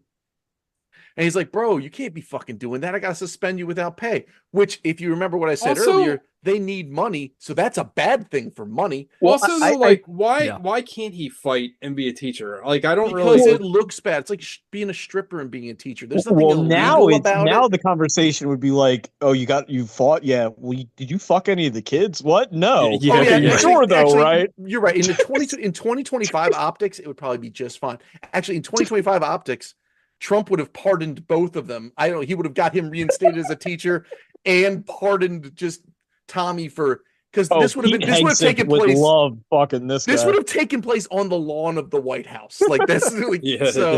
Yeah. Let's move past that. But anyway, so he's like, listen, brother, I got to suspend you because what the hell, damn guy. And he's like, all right. Well, now he's like, I need to make money using these things that God blessed me with. So then he goes and sees babyface Frank Grillo. He's like, hey, man. He does look disarmingly young in this movie. I It's kinda- told Gogs like I couldn't process how he looked. Like it was distracting to see him not look like he's 60, the most jacked 60-year-old guy on earth. yeah. He's so pretty and happy, and like he's And I so know- upbeat in this He's movie. clean shaven the whole time. I know Yeah. we all love Frank Grillo, but he's also great in this movie. Like, Yeah. Oh, he's lovely. So he's like, all right, bro. And this is another good thing. This movie's so just got little nods. He's like, sees him. He's like, hey, man, welcome back. I haven't talked to you. I'm sorry about your daughter. Like, they have a genuine moment that isn't like just exposition heavy. And then Yeah. he's like, listen, I need your help. He's like, all my money's tied up here. Like, I'd try and loan you some.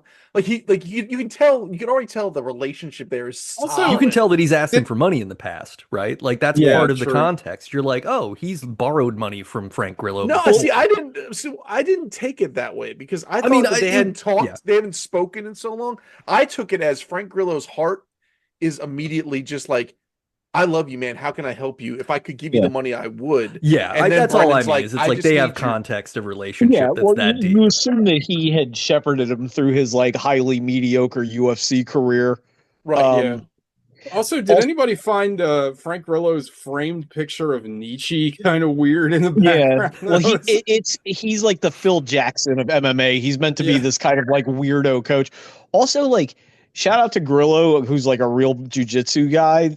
It's some of the best corner yelling in any fight movie Yeah, because It's he's like so the actor- good. Yeah, It's like in so anyway, he's like this whole thing's Mozart and flow and mindset and whatever. He's like, yeah, man, listen, like I gotta train this guy for this tournament.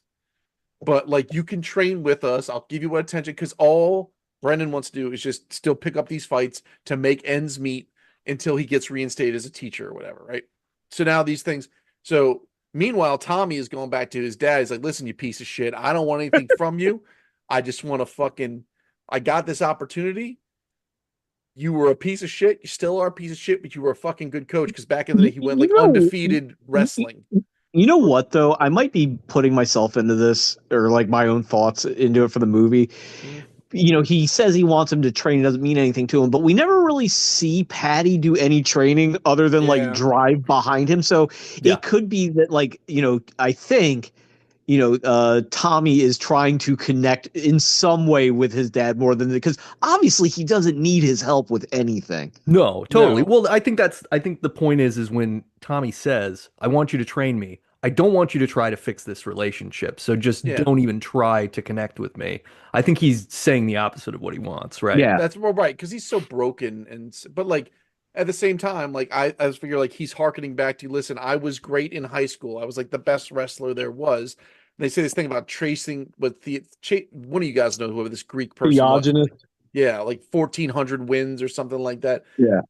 And like now it's got fucking Nick Nolte's going down memory lane. He's digging up old posters, whatever. And then so you got this training camp, which is just like adversarial and kind of dark and sad because Nick Nolte is desperately trying to get something back. 'cause One his life's problem going- with Nick Nolte's watching of old footage of Yeah. Baby Tom Hardy wrestling, the the tape he's watching seems to have like professional announcer audio on it, Yeah, but I love the it. recording is the most Steadicam doesn't even exist. I'm shaking the camera while I'm filming it, but somehow the Yeah, audio is perfect. it's a dad in the stands recording it. Like Right, it's but yeah. it sounds like it's also been overdubbed with professional audio. It Yeah, just took me out for a second.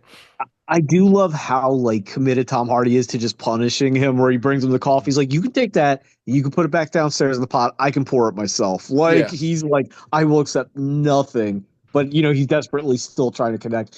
Tom Hardy's so fucking good, and in this movie especially. But anyway, So so then Nick Nolte drives, I don't know, the 15 minutes, the 5 hours. I don't know how fucking far apart Pittsburgh is from Philadelphia, but he shows up at Joel's it's house far. and he's like, "Hey, I didn't thought you might know Tommy's back in town." And then Joel was like hurt, or fucking Brennan's hurt. He's like, "Oh, you didn't come and see me." He's like, "Are you guys good now? Like, why are you fucking here? You're supposed to call or fucking mail. Like, you're not supposed to be like," and it's just heartbreaking because you can see Nick Nolte is just like, I know Nick Nolte was a piece of shit, right? But to see him just so squeezed out and like blocked out from everything, there's this The like way where he he's like says the waving, granddaughters' names, where the way he's Yeah. it's like, waving is at that the door, Yeah, yeah. it's It's so crushing. gut wrenching. It's still like he's still. I know that scene set up, but you still got to remember he's still kind of a piece of shit because he's had how long to drive over there and he never has. The minute Yeah. that the other son comes, his favorite, and doesn't Yeah. want to deal with him, he wants to Yeah. run over there and be like comforted by the other son. Yeah, no, Yeah, I mean, the true. guy's broken too. They're all broken. Yeah. Everyone's broken. But I think he's trying. I think he is. I genuinely think Nick Nolte his character has moved past being a complete piece of shit. Over the course of this movie, I don't think it necessarily makes up for whatever he did in the past. But I do Yeah. think his character in the span that we see him in this movie is trying his level best. He's trying to do the best he can. He didn't know how to do it then, and he doesn't know how to do it now. He's pantomiming it. He's doing what he thinks he Yeah. should do. It's great. It's brilliant. It's heartbreaking. So he's like, fucking whatever. So now they're training. Meanwhile, babyface Kurt Angle's been introduced as a Russian Oh yeah. super fighter. Well, Oh, he is, I think, is meant to be Fedor. I think that's That's what the I was obvious about to reference, say. but they can't Yeah. actually say that. Also, I was texting Gogs. Does the Soviet Union still exist in this? Because they have the Russian flag, but he definitely comes they out drop with a all the hammer Soviet and sickle flag. shit Yeah. everywhere. The Soviet Union broke up way prior to this. No. But I mean, they- in this, the reality of this universe. movie. Yeah. Maybe. um, It's like Chainsaw I was Man. also texting Sean. Yeah, I was like, it was a gonna say. smart choice to not have Kurt Angle say anything. And Although I do kind of want him to like take it out for a walk and just see what that would have been like. Yeah, One thing- I hope there's like cut footage of him with like a bad Russian accent. Would have been great. One thing we wrestling missed too is like American Ulf. Tom Hardy's like one of the guys that in the army has recognized Tom Hardy from the viral video. Right. So, And this, so there's- so now this that's is- happened. It's slowly breadcrumbing, but it happens now. Yeah. So yeah. This is about where Tom Hardy calls the wife. Yeah, so like meanwhile in Fallujah, guys are just having a good time just watching YouTube, and the dude's like, "Oh shit!" He sees the Pittsburgh beatdown video, and he looks, and he's like, "Fuck!" And then he runs back. He goes to the guy, he's like, "I guess get me your GoPro footage or whatever from the night we almost died in a tank." And he recognizes Tom Hardy. It's like, As I rustle through this duffel bag full of mini DVs of us fucking each other and probably committing war crimes. yeah. So that's happened. So now Tom Hardy is being recognized from like Marines are like, "Oh shit, this guy's a hero. We never knew what happened to him." Meanwhile, so now Tommy and Brennan. Okay, so Brennan's training with Frank Grillo. Frank Grillo is starfighter who's supposed to go to what have you, gets injured like while they're training, and Brennan's like beating him in the training, like he's like doing better. And this is during, I think this is where this is happening.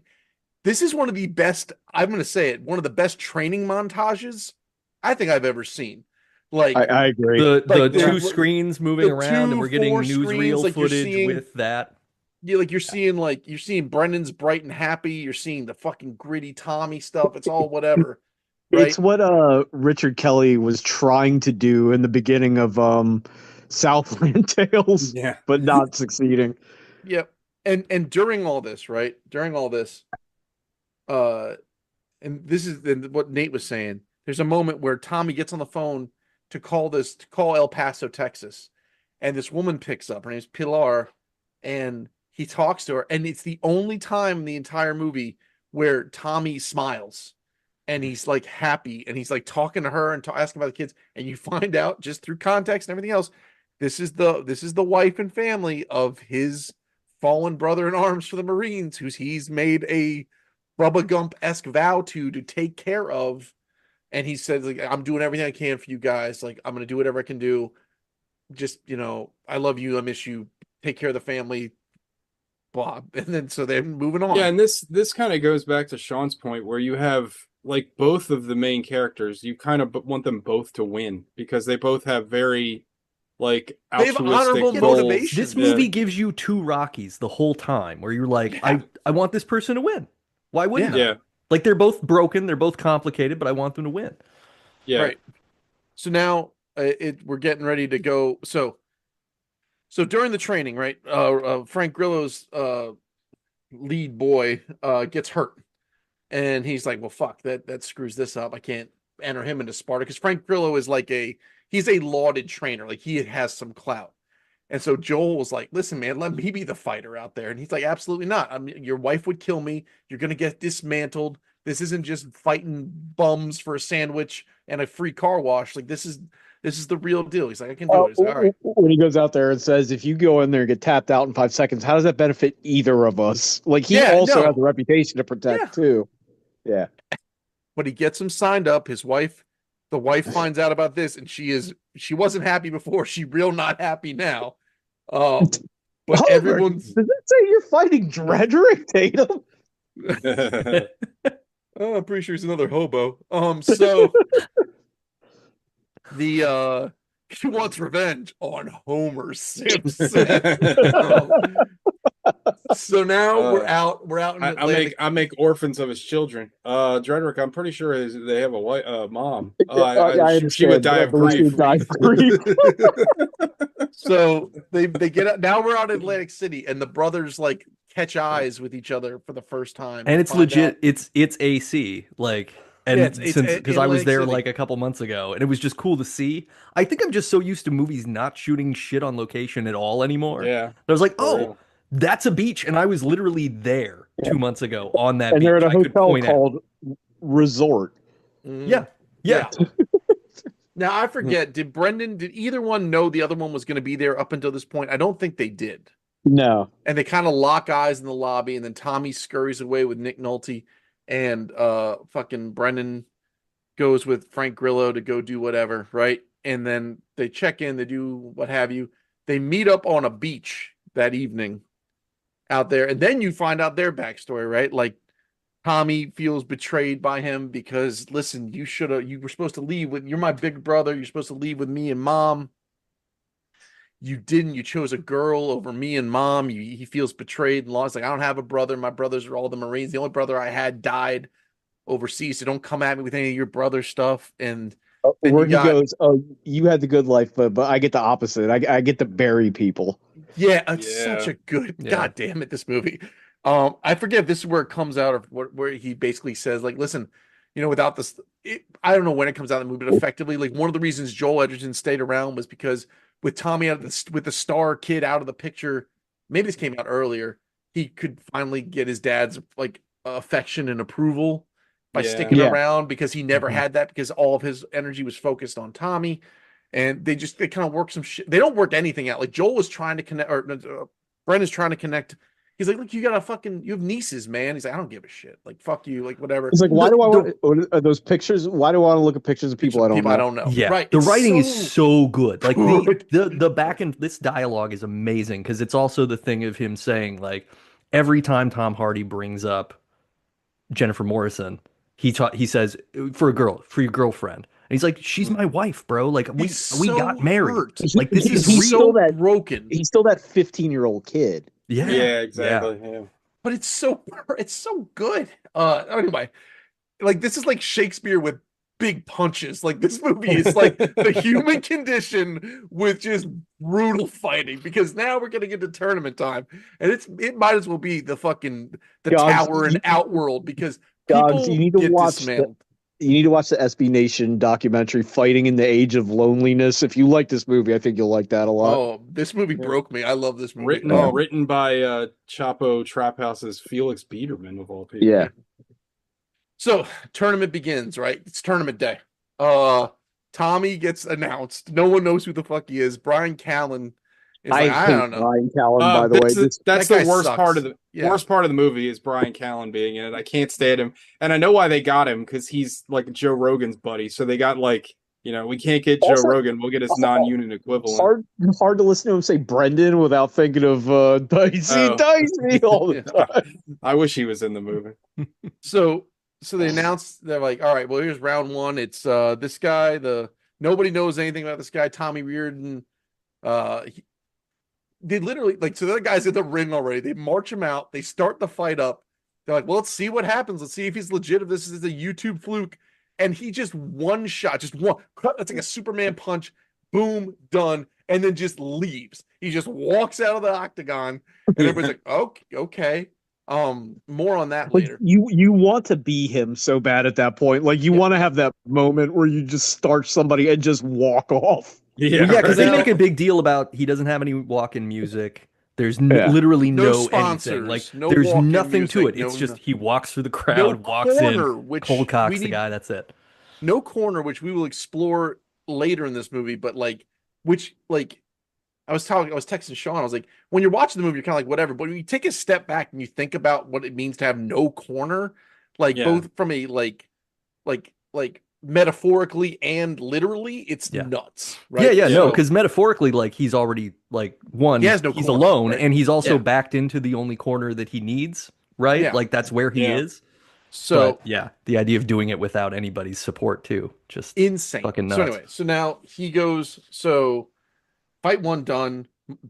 Two other fights happen or whatever. Or no, maybe the next fight is his brother. So then Brendan gets out there and they're like, "Oh, it's the school teacher. No one knows who he is. Let's see This what's piece happening." of shit. Like Yeah, he like- sucks. And so he does it. And for his trouble, he gets to fight the third corpse in this movie, Anthony Rumble Johnson. Rest in peace. Yeah. Oh yeah. So Because now- we also had Stephen Bonner earlier, who is dead, and who's also Mask, dead. the guy from Tap Out, who is also dead. So now they're like, so there's two different fighting styles that happen in this movie. There is Tommy, who is a literal buzzsaw. Like he just tears through people. And then Tommy's you have, Frederick Tatum, and and then Brennan you have- is Homer Simpson. He takes punches Brennan- until the other guy gets tired out, and He he just- can armbar him. he just grinds it out. So he grinds out this fight. He makes it. He almost gets choked out in the first round, but he makes it through it. And then he almost loses the second round, but he makes it through it. And they're like, "Listen, you got to fucking show me something." Grillo in the corner. Don't you tap out. Don't you tap out. And you're Yeah. with him for that 10 seconds Like, while he's fucking- getting like, strangled. he's like hips turn. Like you're right. Yeah. His corner talk is tremendous. Yeah. Grillo in the Also, corner, tremendous. Jennifer Morrison has a great scene in here where, a couple scenes where she's folding the laundry, kind of like nervously wanting to pick up her phone and putting it down. And like, she's Yeah. really good in this. Yeah. So he makes it the third round, gets the guy in a Kimura or an armbar or something, gets him to tap, and everybody's like, "Oh, holy shit!" Meanwhile, the kids back home have found out about this tournament, and they want to put on a fundraiser like show to support their teacher because they love their teacher. But the principal's like, "I can't fucking do this." But then you cross cut with the principal. Teachers at home watching. Yeah, And Teacher losing loves his it. mind at home, and it's so nice. He's like yelling at his wife about it. It's great. So now, I was so affected by when she finally picks up the phone, the text message, and it just says "I won" in all caps with an exclamation point. yeah. yeah, and she loses her mind because she's so happy that one, I mean, he's not hospitalized, and two, that he won. Yeah, Honestly, like, even if the movie had ended here, like, that's a great story for him. You know what I mean? Like, that he Yeah. got there and, he could actually do it. But yeah, obviously it goes on. So then it's the second fight of the evening because they have to fight twice in a day because they won. Yet Tommy once again marches out. Just I think it was just like gives a guy a 3-piece and a biscuit. Just Dunzo leaves again. Nick Nolte's in the crowd going, "I don't know," and then Nick Nolte's not even in his corner. Then Brendan No. fights another guy. It's another. He doesn't have time to get there. Yeah. He does another like knockdown, drag out fight, wins again, like in the third round by submission, right? So now, like they both seem legit. They're both going on the next day, right? So Brendan's doing whatever he needs to do. Tommy's downstairs, fucking playing slots, and Nick Nolte's trying to connect with him. And then Tommy just gets in his fucking ass, calls him an old drunk piece of shit. I don't need you. Get the fuck. I liked you better when you had where some he balls and goes, we're in a bottle. Where was Like- this guy when I was a little kid? I needed him then. I don't need you now. Everything has already happened. And when he says so- everything has Yeah. already Yeah. happened, I was like, fuck. And he just starts throwing the fucking change at him. It's so gut wrenching. Yeah. And so now it's day 2, right? So day 2 of this situation, the story is broken about the Tommy being a hero. That sort of happened yesterday, right? You find out that this guy ripped the door off a tank and saved these Marines. And I And- believe with I his was physique, he could just do about to that. say, yeah. Yeah. Yeah. But then so you find out all that shit happens. You know, everyone's got these Cinderella stories, but no one knows that they're brothers yet, right?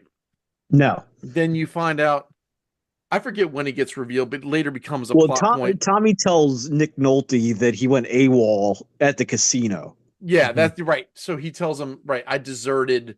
And Yeah. then he's like, that's why you go by Reardon. That's why you don't go by Conlon. He and, was like- like literally running away from the war after, well, you find out what happened. But Mhm. he happened upon those guys getting fired on and stops to save. Was like, what was I supposed to do? Leave them? Well, yeah, like so Yeah. he's like he's He's just so extremely moral as a person. Yeah. like his Despite whole being like so his, broken. his group got like his squad, his best friend all died from friendly fire from the US bombing something. He just that was enough that broke him. He left. He wasn't trying to hurt They all anybody got on the way Pat out. Tillman. Yeah. Yeah. Mhm. Like on the way out, he saves these guys, but it's like it also speaks to why he just wants in and out of the ring. Like he doesn't want anyone to know who he is. He just wants to be over. He wants to be. He knows there's a problem here. He wants to be over and done. So all the fanfare and stuff is like that's weighing on him because he's got guilt. The kid's his character's so complex. It's awesome. So Yeah. Anyway, so now it's day 2. They've brought in the Marine Corps chorus or whatever. So they're singing to Tommy. He comes in, he gives a little nod. They know he's a hero. All this stuff's happening. He comes in. He once again now he gets to fight the guy that he fought in Pittsburgh for like round 2, and he almost fucking tongue pose him. Like he almost kills the guy in the ring. Like he like Shout out to fucking Mario Yamazaki, the referee, to allow this guy to get beat into like fucking Yeah. autism. Like he gets stuff. You need to stop that way sooner. Yeah, Like- he was getting hammered on the mat. Like, you need to get yourself in there. Jesus Yeah, yeah, Christ. it's a stop. He's already dead scenario. Yeah. You gotta get Yeah. in there. so now. So let's just for the sake of making sure everybody's aware of what's happening. At this point, Tommy has fought 3 fights for a total of maybe 2 minutes. He has not seen the second round in any of these fights. They've almost been it probably isn't even 2 minutes. It probably from the time they say start, like the total time is probably less than a minute. He is dismantling people. Meanwhile, now Brendan gets to fight baby Sagat Kurt Angle, who is like the craziest, scariest fighter in the world. And everybody's like, well, it's been nice knowing you, kid. And he goes through this. Am I the only one that felt like they didn't make a big enough deal about him fighting Kobo, where it's like they barely even mention Yeah. it, but it's like, yeah, you're waiting for it's been a Cinderella ride, but the pumpkin's about to turn into a shoe or whatever. You know what I mean? I mean, I thought it was I thought that they kind of the other thing was like, it's Grand Prix, anything can happen, like it's anything Yeah. Sunday kind of vibes. But anyway, they're like, this is where it ends. This is where it's over, right? And he goes, and Koba is just beating the brakes off of him, like, and it's brutal. But now his wife is there in the stands to watch him die, and like he's getting like belly to back. He's going to Suplex City. They're throwing him against it the is- fence. Belt to ass the Yeah. entire time. So this is all happening, and then we're through 2 rounds. It's not looking good, and he's sitting down in the corner. Frank Grillo's like, "You fucking lose this fight, and you lose the house. Like that's your fucking motivation, bro." He's like, well, you can throw in the towel if you want. I'm here for it. You don't have to do this. You have nothing left to prove. But if you're gonna fucking do it, we're gonna fucking do it. And he goes out there and submits him, making it to the final. Everybody loses their mind, like it's crazy. And then right before the final happens, then it all comes out in the wash. It's like, this guy deserted. That's why we couldn't find any records of him. The MP. This is one of my few gripes with the movies. I'm confident the MPs would not let him finish the tournament. I'm pretty sure they would just arrest him. Yeah. Yeah. I was telling Sean, but it's like, in their defense, you've seen what this guy is capable of. If he's Yeah. agreed to go with you after this, maybe you just let him go. Like Yeah, you let it that's a fair slide point. for a couple hours. but like the story breaks that like he left, but why he left, they interview Pilar and explain about how they died from friendly It's so fire. sad. She's It's talking so- about the flags, and they're holding the flags up. They're just bombing the absolute piss out of them, Yeah. and everybody died except for Tommy. So like Did he's we- not a did- bad guy. He just had enough, right? Did we roll over the big Nick Nolte scene already? Oh, I'm sorry. It was that morning. That morning. Yeah. You're right. I did. I'm sorry. So because Tommy fucking went scorched earth on his dad found his way back into a bottle, and he's listening to Moby Dick, and he's delirious. Like he's so drunk he is literally out of his mind. And then like Tommy, whom amongst us? but Yeah. then like it probably just triggered all of like you get a glimpse of what Tommy's childhood looked like, because he like holds his father. He tries Yep, to console him. he immediately goes back to being that kid. Yep. Like Yeah. he, you know, Yeah. He's like, okay, I every- got you. I know this. Like I know how to do you this. you don't realize if it's like he actually is like, I feel for this person, or he's just like, this is what I'm supposed to do now. You know what I mean? Like it's hard to decipher exactly how he feels about that. And I think that's great. For him. Yeah. I think he does. I the read look- it as like the look in his eye changed. Yeah, I read it as Well, he knows he he's broke his partially at dad, fault, and so too, he's like, oh, I broke you, so we're even, I took you kind too of, far. right? Like now I can comfort you because I broke you back. Also, need And to he's mention so this. sweet, like where he pulls him to him and like puts his head on his dad's head, and it's like, Jesus Christ, this is a good movie. Yeah, So Nick Nolte also like sees Brendan winning, and he's like trying to like wave to him and like say stuff from the crowd. And Brendan's like, "I'm doing this. Like this Yeah. is like this is me. Like I'm taking care of this. There's nothing." Both of them went like no credit to him. Like you're not responsible for any of this. Anyway, so now we get to the final, right? The MPs. It's like Forrest Whitaker. I was telling Sean, it's like when Forrest Whitaker and the other guy were watching Frank Dukes at the end of the Kumite. Like, well, we're gonna arrest him as soon as we're done. Joel Edgerton has a really great moment right before this fight where it's like, well, what are you gonna do? And he pauses for a second, he looks up and he says, well, I'm gonna fight him, like quietly like that. Yeah. So his wife's there, they get ready to fight, and then this fight happens, and round one is all Tommy. Tommy's just lighting him the fuck up, right? Everybody knows they're brothers now. Everybody knows all the backstory. Just lighting him up, and Joel, he's taking it. He's trying to like hang and bang, but not right.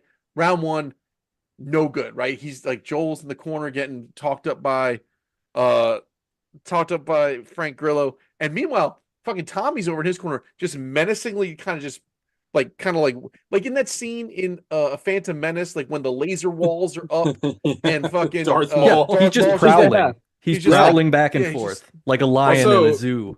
He is not there. You know a what I quick mean? Like, aside. Go ahead. I'm sorry, guys. Sean. no, you're fine. I was just saying he's not there. Like his conscience has shut off at this point. Have any of y'all seen that interview that Liam Neeson did? It was during his promotional tour for that Naked Gun movie, but he was talking about Phantom Menace, and he's like, I love doing the movie, but it's kind of lame that like I'm a Jedi Master and I just get like kicked in the face and stabbed and I'm dead. He's like, that's Yeah. kind of weak. Yeah, it's like, yeah, he's right. It is kind of stupid. kind of dumb. But anyway, so now it's round two. More of the same. Tommy's just beating the brakes out of him. But this is the first time Tommy's seen round two, right? So, like, you've got the unstoppable force against the immovable object, right? So then 2 rounds, Joel is not looking great. He's getting the shit kicked out of him, whatever. Round 3 comes around. Round 3, more of the same, except now Joel gets the upper hand on him, flips it around, gets him in like an armbar or something. Well, he gets him in an omoplata, which is a very like unusual move to get somebody in like an actual like fight. It just doesn't happen very often. And I guess he either tears the muscles in his dislocated his shoulder. shoulder. So he dislocates Tommy's shoulder, but then this is brutal. but he Ugh. doesn't tap, and then the round's over. And now Brendan's sitting there going, what the fuck? Like, dude, like, stop. Like, stop it. Like, you don't need to do that. And like, he Well, wants he to tell the goes to ref. call the ref. Yeah. And then Frank Grillo is like, if you stop the fight now, you lose because you are behind in rounds. You won one round. He's got two on you. If this happens, and so then Joel Edgerton's like, Tommy is in the corner. You got to imagine there's a man in the corner he has no one. His shoulder is dislocated. He is in incredible pain. There's no one coaching him. There's no one consoling him. He's just sitting there with his hatred. And the whole time his brother's across the way with just like almost tears in his eyes. Like, please don't, like, can we, it's like, when do we get to see the rabbits? Like, he's going to fucking put a gun to Lenny's head. Joel Edgerton's like, I have the high ground. Yeah. Like, Yeah. and so then he reluctantly goes up. Kind of reminds me of my favorite movie on Earth, Best of the Best, where Tommy's got Dahan and he can barely stand, and he's like, Tommy, don't do it. Yeah. So then they go out for round 4, and Joel's like, please fucking don't. Like, and then Tommy's just swinging one arm at him, and he's like, they're kind of catting around, and then Joel takes it to him again, and then they get out of that round, and now we're into round 5, and the look on fucking Tom Hardy's face, like before that round, like he's crying the at sadness this point. and the Yeah. grief, and this, like, he's so close and he can't give up, and this is like all that matters. And then they get into round 5, and then Joel fucking, they fight some more, and he gets him into like a guillotine or something, and he's like choking him out, and he's like, I love you, man, it's gonna be okay, like, it's gonna be okay. And then I forget if he passes out or if he taps. I think He taps after That's he him. says after he says I love you. He taps because I think he's just finally like, oh, okay. And then they have this tender moment, and like the MPs are showing up or whatever. And he, like, Joel Edgerton, like, waves them off, and then he like walks his brother out. And I was also texting this to Sean. I was like, they're leaving the ring, and then the movie ends, and the amount of restraint to not have a coda. And to not have anything further, just to end it right there. Yeah, you don't need it. So good. This movie's so good. Yeah, I agree. Yeah, It's a much lesser movie has Joel Edgerton in his paid-off house sitting in the yard, and then Tommy sipping a gets out of lemonade. prison and walks in. Yeah. No, this movie's brilliant. And like, I'm just gonna put it on Front Street. I had it as a 9 coming into this, and I think I've talked myself into a 10. I think this is like I would put this up there with a Rocky or a Creed. I mean, it's not, but it's so well done. It's got so much heart. It's got great, also the fighting during the fights, like the camera work during the fight, it feels real. It's like how much we loved Creed because the HBO fights guys like actually filmed it. Like, whoever did this, like, it looks like an MMA fight. Like, Gogs, do you want to hear the Best Picture nominees for this year? Go for it. Fuck me up. Well, The Artist won. Okay. The other nominees, The Descendants. Okay. Extremely Loud and Incredibly Close. Yeah, everyone loves 9/11. The Help. Okay. Not a good movie. Hugo. Fine. Hugo. Midnight in Paris. Okay. Woody Allen. Moneyball. Like Good movie. movie. The Tree of Life. Don't I'm not a big Terrence Malick person, so. That's lesser Malik anyway. I don't care. And War Horse, the horse that went to war. Oh my Those are your god! Best Picture nominees. What a fucking terrible year. Good Lord. This could have won Best Picture. If you put that in there, I would say this is honestly, far and away. that it didn't get a nod is kind of insulting because Also, this movie is brilliant.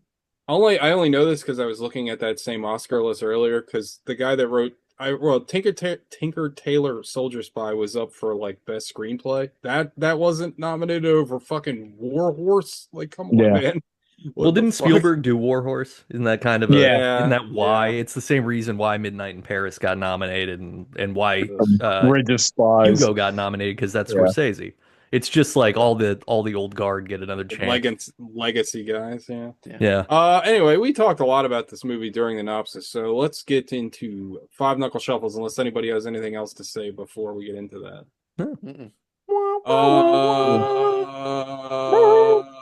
Sean. 10. This movie's perfect. Like I besides Brian Callen, I don't think you could change any of this. It's very lean. It's nothing like earth shattering. I think the reveal that Tommy is a deserter and a hero, I think, is a really good piece of commentary.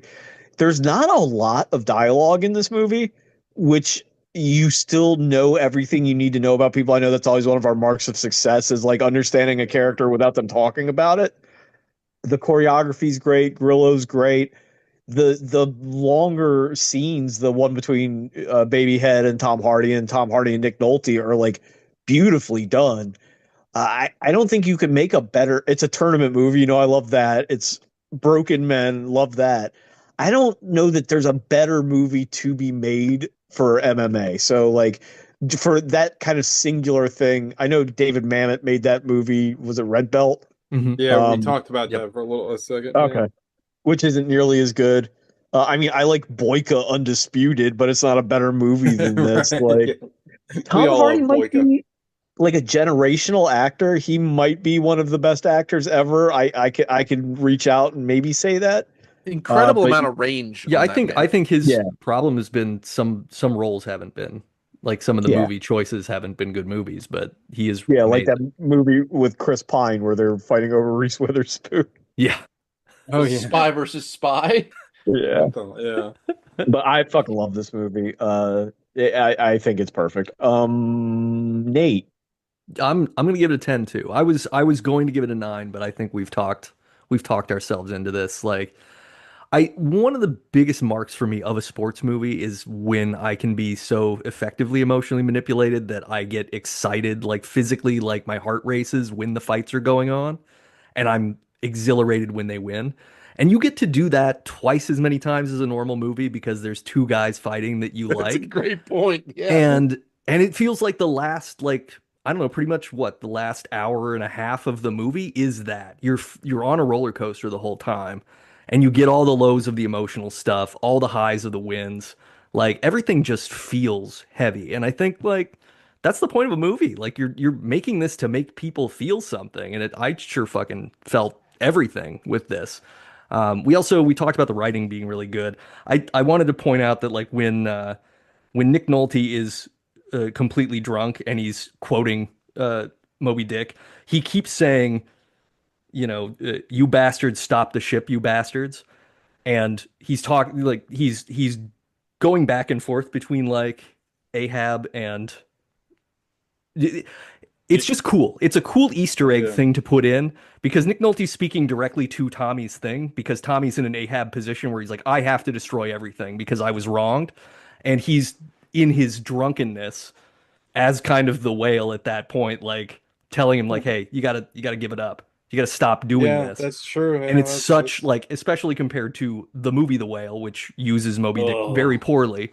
It's such a good use and it's so subtle, right? Like that and the Mozart, these motifs that come up over and over and over again are so subtle, but they're so perfect. So yeah, it's a 10. Gogs. I mean, I already said it before, but like it's a 10. Yeah, it was a 9 coming into this, but just talking about it, like I was like, what am I complaining about here? This movie fucking goes. Like it's 2 hours and 20 minutes, and it doesn't feel like is it. it that long? It is. It's 2 hours and 20 minutes, and I'm there for the whole fucking. I remember I sat down last night to start watching. It was like, 2 hours and 20 minutes. Okay, here we go. And like 15, 20 minutes into it was like, I was like, oh hell yeah. Like this movie's great. Like, and just Joel Edgerton's so good in it. Tom Hardy's so good. And Nick Nolte's so good in it. Like it's wild to have a movie that is like objectively about this like stupid broy meathead thing, right? Like I gotta wonder how many just like Patagonia vest douchebags saw this movie because they expected it to be fucking Bloodsport, and then it becomes, this movie about dealing with generational trauma. It's Hereditary with punching, and they're like, what? But like, Put that on the poster. but like the back end of it is awesome fights, like really well done, like really, Yeah, it's got it's- some. It becomes a river runs through it at the end. Yeah, but it's so good. It's so like just like Joel Edgerton coming out to Mozart. Like like the Tommy's character just being so broken, and Joel being like trying to be, or Brendan's character being like he's is like mended together. He's like the best outcome of what could have happened from that broken family. And even he's got baggage, and he's trying. Everyone wants to he wants to mend. Nolte wants to mend. Tommy just wants to take care of these only family he knows. Like, it's so good. It's so powerful. And like, I don't know what else. I don't know whether Gavin O'Connor, like, he's got the accountant. He's got the accountant too. He's got Miracle, the one about the hockey movie. I wonder what Gavin O'Connor, if he has a brother, what their relationship is like, because that seems to be a theme. Yeah. Right. Yeah. I mean, because when if he's the hedge fund guy or whatever, He because is. he has like one line in the movie, and he's just saying like, "Well, yeah, I wanted something like, when you were a kid around here, you figured out who the strongest kid was in the schoolyard, Yeah. and that's what I wanted to give Yeah. everybody here," which it feels very honest. So, and apparently he was a producer on the Smashing Machine, the documentary, not the documentary, the 2002 documentary, not the rock. It's a good movie. doc. That is a good The doc is documentary. fantastic. Yeah, it's a By really a good So- friend of documentary. the show, John Hyams. Yeah, it's a really good documentary. But yeah, this movie's it's a 10. This might be one of my, like, in retro. Like, I watched it a long time ago because I got it in the 2-pack with Haywire, and Hell yeah. yeah, Nice. I remember watching it then. I remember watching it then and enjoying it, but like, I think when I watched it then, I think in my mind, Joel Edgerton was coded as the bad guy or something. I don't know. I had some weird feelings about it, but now watching it now with kids and everything, honestly, I just have the most feels for fucking Nick Nolte's character. I'm like, he's just trying to fucking do right. Like, I don't know. It's one of the best sports movies I think I can think of as far I'm putting it way up there. It's a 10. TJ. We don't give half scores. I was gonna give it a 9.5 because I hate Brian Callen so much, but it's a 10 for me, dog. It's fantastic. Everybody's already touched on it, but I mean, there's not a weak performance in the entire movie. I think the movie is shot incredibly well. I think it has some of the best looking, like, we talked about, Sean touched on this briefly a second ago, but this is without a doubt the best MMA movie ever made. And I mean, it looks really, really good. It makes you want to watch MMA, which is, I guess, is a good sign of any like sports movie, because it's like, a great baseball movie. You're like, oh yeah, I love baseball. Like, I want to watch baseball. Like, this is a great MMA movie, and you're like, man, I want to watch MMA. And then you watch MMA on a Saturday night, and it's boring. Nothing happens. I know that Gogs, Sean, and I have watched plenty of UFC pay-per-views where like the whole card was just like decision. Yeah. Like, Famously, the only time I think I ever heard Goggs' wife get mad at us when we woke his baby up at approximately 3 a.m. Eastern time screaming. Okay, that's I mean, a point. she was correct to be Yeah. bad. Could you imagine getting to watch this tournament? Like, could you imagine like what a Well, that's the value thing. Like, proposition this when was in to see? MMA or boxing has there been this kind of story either? I mean, that's part of the thing, Right. right? Like, Yeah. if you could imbue this into every UFC thing, where it's like, oh, two people with really something deep to fight for, and we really care about their stories, like, it would be a different thing. Yeah, the best thing we get now is just guys that are like either trying to act like wrestling heels or just are legitimately bad people that you just want to see the shit kicked out of, like Kobe Covington. Yeah. But like, yeah, they don't have any like real, like they don't have any real motivation. But this movie is fantastic. I mean, again, the writing in this movie is incredibly well done, but the writing is reinforced by just powerhouse performances. I mean, I can't get over how good Tom Hardy is in this movie and how bad he is in Venom. Like, I don't know if we were Shut up. recording when I said that before. I mean, I love Venom. Go back and listen to the show. I did really enjoy it, but like, it's like Tom Hardy's like a complete buffoon in the Venom, and he's like very serious or like, we didn't watch it. It came very close to being my pick, but like, go watch Capone, and like, that's Tom Hardy too somehow. I don't understand. Like, the guy is absolutely incredible. I'm a huge Tom Hardy fan. Joel Edgerton is a guy that I never think about, but is a great actor. Like he's another guy that like he's just consistently very, very good. Everybody's good. I love this movie. This movie's fantastic. It's a 10 for me, dog. But yeah, so that's Warrior. Gogs, you have the floor. You have the pick for next week. So I'm gonna. I have not seen this movie. I feel like I've heard you guys talk about it. I can be Uh-oh. talked away from it if you want, but I'm going to Okay. pick. I'm going Star Joel. Wars Episode 2. I'm picking Joel. I'm using Joel Edgerton. I'm going with Jeff Hot Nichols and picking Midnight Special. That movie fucking rules. Oh, I love that movie. Yeah, I've never okay. seen it. Yeah, Midnight Special's great. Okay. All right, that's a good pick. All right, that's what I'm picking. Is Joel Edgerton is he in It Comes at Night? Is It that does. him? Yes. He is in that. Yeah, he's in a Yeah, I Oh like yeah, that I've movie. seen Midnight Special. That is good. All right.